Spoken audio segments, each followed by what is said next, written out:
Good afternoon and welcome to the National Black Crown Prosecution Association's first podcast to celebrate South Asian Heritage Month. This year's theme is Roots to Roots, so we're reflecting upon journeys that shape identity, belonging and heritage across generations. Today we're here with Kris Venkatasami, Chief Crown Prosecutor for CPS South East. Hi Kris. Hi, good afternoon. Hi, Alicia. Thank you so much for joining us today. Kris became Chief Crown Prosecutor of CPS South East in June 2024. He was called to the bar in 1989 and is a specialist in youth and in rape and serious sexual offence cases, as well as a Crown Advocate. He has worked in a number of units in London throughout his career and led a team overseeing complex cases in the capital before being appointed as a Deputy Chief Crown Prosecutor in CPS South East in 2014. In his role, Kris had overall responsibility for all RASSO and Crown Court cases and also led on rolling out the Better Case Management Initiative. In 2017, Kris rejoined the CPS in London as a Deputy Chief Crown Prosecutor, heading up London South's Magistrates Court unit, with a specific brief as a lead on hate crime. In 2021, Kris moved over to lead the London South RASSO team and the Pan-London Complex Casework Unit before returning to CPS South East as Chief Crown Prosecutor. Kris is also the National CPS lead on protest cases. He was responsible for leading with the NPCC the response to the riots in summer 2024. Kris, we're incredibly excited to have you here today. Thank you so much for your time. Well, I'm delighted to be here, so thank you very much. So we thought, keeping with our theme then, Roots to Roots, we'll kick off with hopefully a not too controversial question. But we really wanted to ask you about how your personal journey has shaped your views on equality and inclusion. Yes, okay, well thank you. So how my journey, well, I qualified in 1989, so now coming up to 36 years in this role. And during that time, I was elected as the FDA convener from 2000 to 2006, so it's 6 years. And during that time, I led on a number of initiatives for the FDA in terms of equality and inclusion and diversity, and worked very closely in terms of drafting guidance for the FDA membership, but also influencing change across the CPS in terms of our policies, and working very, very closely with the HR directors and the then directors of public prosecution. Wow. And what do you think, having had that experience of being directly involved in the drafting of all those policies, what do you think is often misunderstood about the South Asian identity within the broader British society? Yeah, I think what sometimes is misunderstood is that people don't actually recognise that each individual groups or the groups actually have their own identities, and they're all quite unique.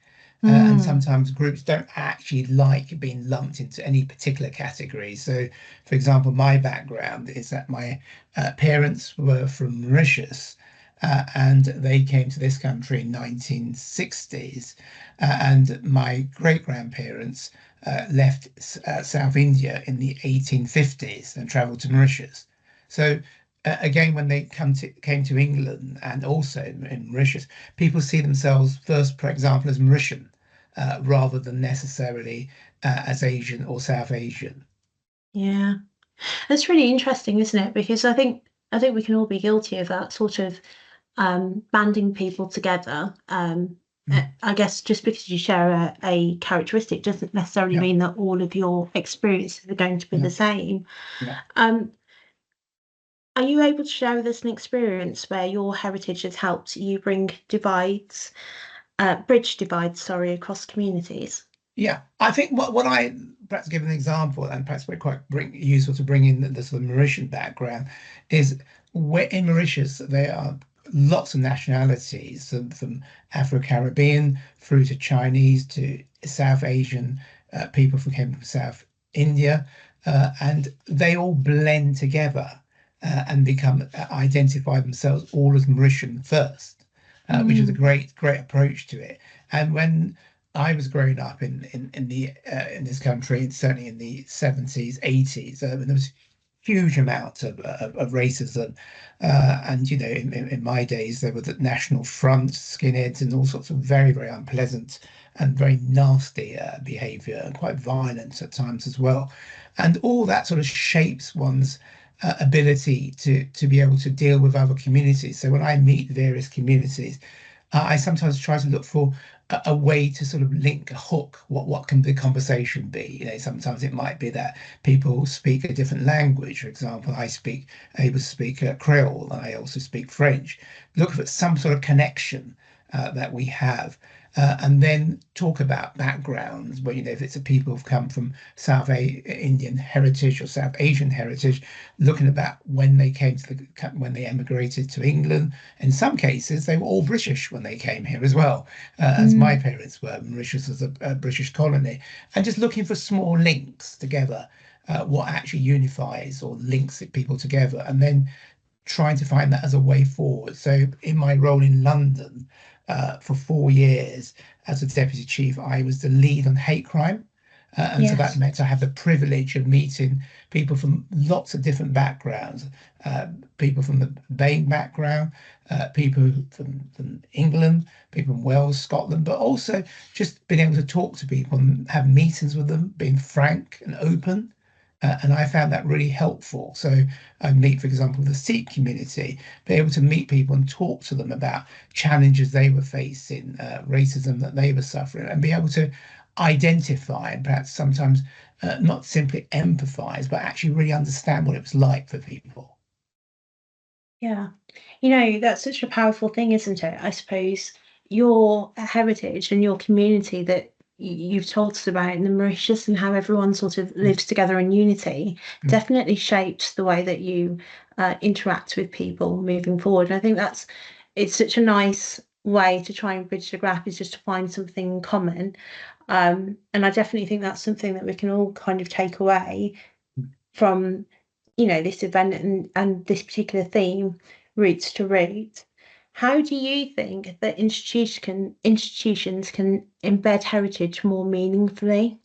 Yeah, I think we perhaps need to sometimes move away from mere words, simply saying we're going to embrace it or we're going to take notice of it. I think it's about recognizing that each of us are different. We all have come from different backgrounds, different religions, and actually just recognizing that the talents that we can all bring to the actual organization, where we can actually give insight. For example, you know, when we had um, when there have been all sorts of challenges over the number of years following, for example, Brexit, following you know, challenges them across the United States, and about the way diversity, etc., is handled there. I think it's really important that we recognise the differences that we all bring and actually can actually influence conversations. So people come from different backgrounds. It's trying to tap into that talent that we've got, but really do Yeah, it genuinely and listen to people. yeah, I like that. I'm making notes, which is why I'm quiet. Right, thank Um, you. but yeah, no, I get that entirely. I like the fact that we need to, I suppose, dig a bit deeper, really, and not just use words like you said. We need to do something that actually is going to resonate with the people that we're trying to engage with. Um, and I think that's things. It's a theme and a pattern that we can see in your work that you have done as hate crime lead. Um, how do you think we can build on that solidarity across generations, particularly within the South Asian community? Yeah, I think it's, you know, recognizing that the value that everybody has, and again, recognizing that different generations, it's so lovely. I mean, I'm very lucky, you know, got my dad's still here, and other family members that you talk to them and listen to perhaps their experiences. And when you're sort of sometimes grappling with some difficult, sometimes I go to the various communities, even my role as now as a chief, meet the local community. I sort of try to get some background information, you know, about what is it like for various communities, what's actually happening to them, and then try to find something that resonates, and trying to pick up voices of the experience, those who've lived experience, the younger generation who sometimes have a different connection about trying sometimes a struggle of having to fit into the society that they've so for example, I was born in England.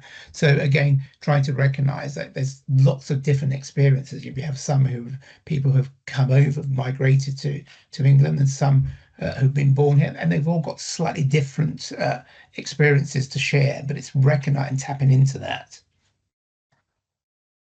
Yeah, and I think that's so important, particularly with our victims and our witnesses, and our defendants, because we want to make sure that we're prosecuting the right person. But particularly with our victims and witnesses, I think making sure that we not only represent them, but that we do so meaningfully in a way that they can engage with us properly is so important.